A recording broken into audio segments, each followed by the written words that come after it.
aujourd'hui, on vous emmène à la rencontre de Thierry. Thierry exerce un métier atypique depuis ces dernières années. Il est tourneur-sculpteur et pas sur n'importe quelle surface puisqu'il utilise du bois.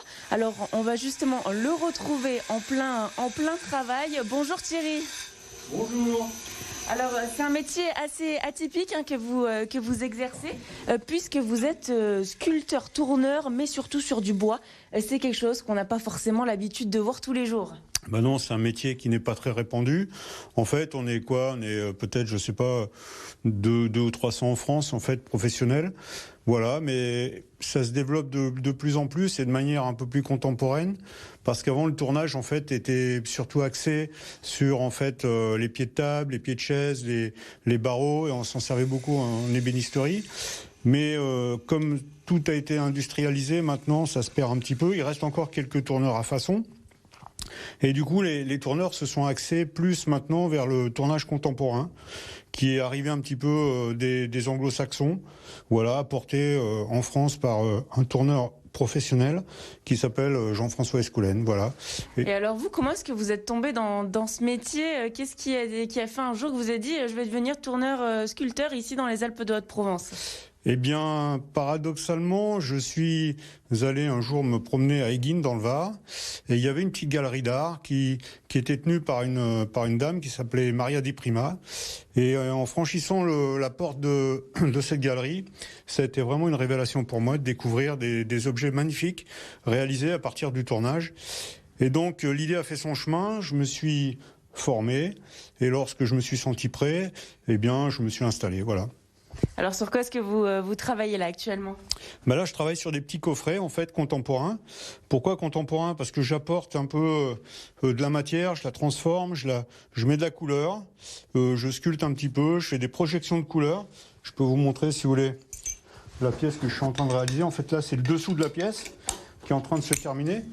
Mais il y a un petit travail auparavant dessus, un travail graphique en fait.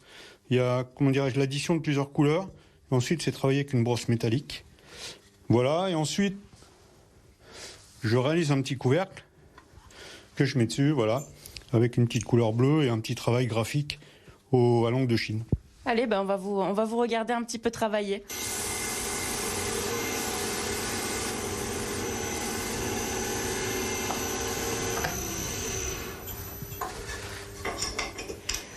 On va aller déranger Thierry pendant la fabrication de sa pièce. Alors Thierry, qu'est-ce que vous poncez là actuellement? Je termine un petit coffret en fait, donc je le ponce, elle est pratiquement terminée. La partie supérieure en fait est terminée, elle est creusée. Toute la partie décoration est terminée, la partie graphique. Qu'est-ce qui vous plaît sur le bois? Qu'est-ce qui fait que vous aimez travailler le bois et pas autre chose? Alors j'aime bien le bois parce que c'est une matière qui est relativement accessible en fait. On n'a pas besoin d'un outillage hyper développé, hyper compliqué. Un tour à bois évidemment, après quelques outils de sculpture, des meuleuses et ainsi de suite. Et c'est vraiment accessible. Alors que par exemple le métal, il faut un outillage très spécifique et puis une précision. Il faut être beaucoup plus rigoureux en fait. Bon, on peut être très précis aussi dans le bois, mais le métal, ça demande une exigence encore supérieure. Il y a des émotions particulières que vous aimez faire passer quand vous travaillez sur ce bois? J'aime bien le bois parce qu'on peut arrêter la machine, toucher le bois, la forme et tout. C'est un travail vraiment sensitif en fait, le tournage. On a vraiment la sensation d'être près de la matière. Alors que par exemple le verre, c'est une matière que j'adore, mais par contre on peut pas la toucher lorsqu'on est en cours de réalisation parce qu'évidemment elle est brûlante, quoi. On a quitté à présent l'atelier pour venir ici au sein de cette salle d'exposition. Alors on le voit Thierry, beaucoup d'œuvres, aucune qui se ressemble, elles sont toutes différentes les unes des autres. D'où vous vient finalement cette inspiration au quotidien? Alors en fait ce travail de contemporain et un petit peu sur la couleur. En fait, j'avais fait une formation chez Jean-François Escoulène avec un tourneur américain qui s'appelle John Jordan, qui exerce toujours son métier actuellement.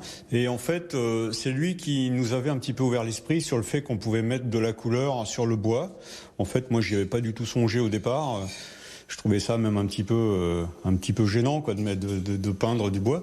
Et finalement, tout est parti de là, en fait. J'ai commencé à travailler sur la couleur, un petit peu la texture, la sculpture. Et voilà, toutes mes pièces se ressemblent pas, mais en fait, elles ont quand même tout un lien les unes avec les autres, que ce soit par la couleur, le graphisme. Et j'aime bien ce travail vraiment graphique. Et une pièce en emmène une autre, en fait. Voilà, c'est ça mon chemin. Il n'y a pas forcément d'explication, mais c'est, comme je vous disais tout à l'heure, c'est sensitif, en fait, ce travail-là. Et on est dans l'émotion pratiquement en permanence. Et moi, j'aime beaucoup ça. Et comment ça se passe actuellement pour vous? On sait que la crise sanitaire, c'est très compliqué pour le secteur artistique. Est-ce que vous arrivez tout de même à continuer un petit peu à travailler? Est-ce que vous vous sentez soutenu? Alors moi, paradoxalement, j'ai cette chance depuis 6-7 ans de faire de la formation et du coup je suis moins impacté que pas mal de mes copains qui eux ont vraiment de grosses difficultés parce qu'en fait les salons, les expositions, tout ça n'existe plus pour l'instant. Bon, ça repartira évidemment. Bon, on est quand même, il faut relativiser aussi le fait que dans notre milieu, on est quand même soutenu par quand même l'État qui donne quand même des petites aides. Moi, j'ai des copains qui touchent quand même des aides. Bon, c'est pas non plus la panacée, mais c'est quand même, ça permet au moins de survivre et c'est déjà quand même intéressant. Merci beaucoup Thierry de nous avoir reçus au sein de votre atelier. Eh bien voilà, n'hésitez pas si jamais vous avez besoin de décorer votre habitation. Venez ici, il y a beaucoup d'œuvres contemporaines dans cet atelier situé dans le village du Chaffaut, Saint-Jurson.